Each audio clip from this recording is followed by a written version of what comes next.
all-powerful God. Lahat ay kaya-kaya mong gawin. Lahat, Lord God. Walang mahirap sa iyo. Walang imposible sa iyo, Panginoon. Kaya nga po kami laging lumulubog sa iyo. Ang presensya mo nga po ay laging nasa amin. Sapagkat sinabi mo nga po na kung may dalawang tatlong nananalangin sa iyong pangalan, ikaw nga po ay naroon sa aming kalagitnaan. Na Lord, kami nga po ay nagpupuri sa iyo. Lord, kami ay sumasamba sa iyo, Panginoon. Narito po ang aming mga puso. Lord God, pakalinisin mo nga po ang bawat isa sa amin upang kami nga po ay magkaroon ng pusong dalisay, pusong may kabanalan, Panginoon, na makakaharap sa iyo, Lord God, na makakapiling mo, Panginoon, upang sa ganun, Lord God, lahat ng aming iisipin, lahat ng aming gagawin ay naaayon sa iyong kalooban. Maraming salamat po. In Jesus' mighty name we pray. Amen.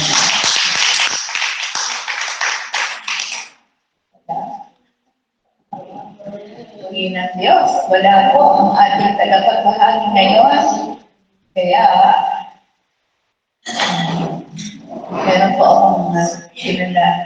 Baka kinakabahan na ako. Baka mawala ng ating share.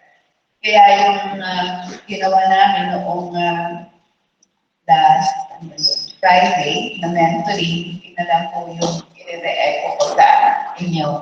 Pagkamat medyo nahulisin ako kasi may meeting kami sa co-op. So, nagpapadali akong umalis. Kaya pinalot na lang ang kakain. At habang nagme-mentoring, ay kumakain ako. Dahil gutom na ako. Yan. So,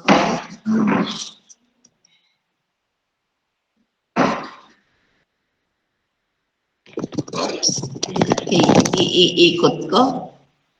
Okay po. So, muli isang magandang umaga sa ating lahat. At kagaya nga po ng nasabi ko, ay i-re-echo ko na lamang sa inyo yung naging mentoring namin noong Friday kay Pastor Angel. So, ngayon palang buwang to, bagamat matatapos na, ay National Bible Month. Kaya napakahalaga talaga yung pag-aaral ng banal na salita. Binigyan na rin siya ng isang Republic Act upang sa ganon magkaroon ng pagdiriwang ng National Bible Month. So, ganon kahalaga yung Biblia para sa lahat. At sa atin, siyempre mga Kristiyano, hindi lamang doon sa buwan, diba? Buwan ng Biblia, kung hindi sa bawat araw ng ating buhay, dapat talagang tayo ay nagbabasa, nag-aaral ng mga salita ng Diyos.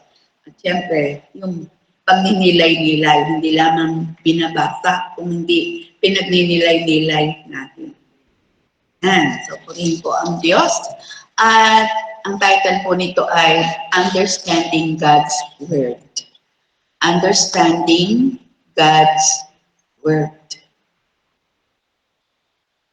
Pag-unawa sa mga salita ng Diyos. Okay.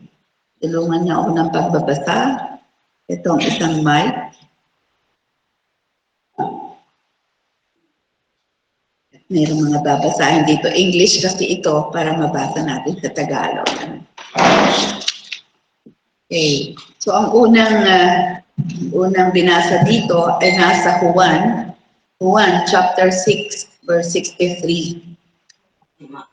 Juan chapter 6 verse 63. 63. 63.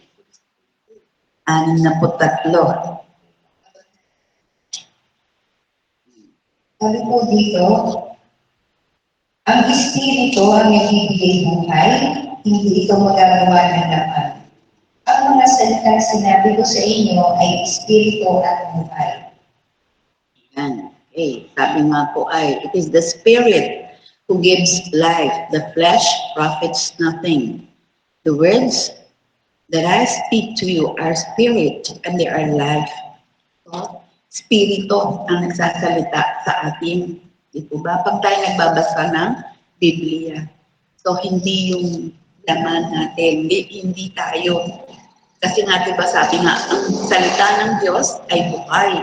At ito lamang yung aklat na ang kausap natin, diretso, kahit wala yung tao, pero ang assumption dyan, nandyan siya. Ito daw lang yung libro na ang author ay lagi nating kaharap, lagi nating kasama. No? So, napakahalaga talaga. No po? So, sa spirit to spirit ang usapan kapag tayo ay nagbabasa ng Biblia. Yan. This month is National Bible Month 2025. And the theme is God's Word, Source of Hope. God's Word, Source of Hope. Yan. Ano po? Yun daw mga salita ng Diyos, yun ang pinanggagalingan ng hope ng pag-asa. Pero ang hope dito, ginawang acronym. Hope. Ang H symbolized harmony. Harmony. Ano ba ang harmony? Pag sinabi natin harmony, may pagkakaisa-isa. Di ba yung orchestra? Pag sinabing nasa harmony, ibig sabihin magkakatono. Magkakatono. Pag nasira ang harmony, wala na. Ang sakit na sa tenga na. Ano? Basag na. So, kailangan laging may harmony. At sa ating pananampalataya bilang magkakapatid, kailangan laging may harmony. Nagkakaisa. Nagkakaisang damdamin, nagkakaisang puso, nagkakaisang kaisipan. Dahil nga, kapag tayo nagkaiba-iba, tapos na. Diyan tayo sasabog. No? Diyan tayo mawawala. Okay? So, yun ang H, harmony. And then O, alam na alam natin, hulaan nga nyo kung ano ang O. Obedience, correct. Ayan. Para tayo nag-lecture. Obedience, no? Obedience. So, pagsunod. So, alam naman natin, talagang kailangan marunong tayong sumunod. Kung 100% nga lamang tayo nakakasunod, doon sa mga salita ng Diyos, tiyak na tiyak, ang blessings natin ay 100% din. Kaya lang, tayo mga tao, medyo paminsan-minsan ay talagang nagiging matigas, hindi tayo sumusunod, kaya yung pagpapala ay nababawasan din. No? Tayo na rin tao ang may kasalanan. For example, yung ating nature, yung kalikasan, di ba? Bakit nararamdaman natin ang malalakas na pag-ulan, ang mga pagbaha? Sino ang may problema doon? Hindi naman si Lord eh. Binigay nga sa ating lahat yan. No? Para nang sa ganoon, nasa napakaganda nating environment, fresh air, diba? Mga puno na natin, nagbibigay ng shade, nagbibigay ng oxygen, yung mga ganyan, no? Pero anong ginagawa ng tao? Pinuputol. At dahil nga sa technology at mga bagong mga paraan, industrialization, yan. Kaya nagkakaroon din ng epekto na hindi maganda. Bagamat hindi naman lahat. Pero siyempre, pag may positive, meron ding negative effect. Yan. So, kailangan tayo ay masunurin. P, ano kaya ang P? P. Ano pa yung kailangan natin sa ating buhay?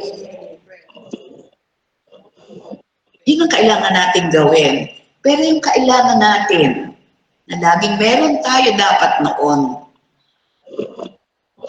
Patience. P. Online. Peace. Peace. Peace, man. So, kailangan natin ng kapayapaan. Di ba? Kailangan natin ng kapayapaan sa ating buhay. Di ba? Ang sarap. Pag smooth sailing ang ating buhay parang sa dagat. Pag smooth sailing, talagang napakasarap ng iyong pakiramdam. Pero kapag nagkaroon na ng alon, aray, nakakatakot na. Di ba? So yun din ang buhay natin. Di ba? Pag mas nalimuot na, maraming challenges, doon na tayo nagkakaroon ng mga isipin ng stress. Di ba? So kailangan natin ng peace.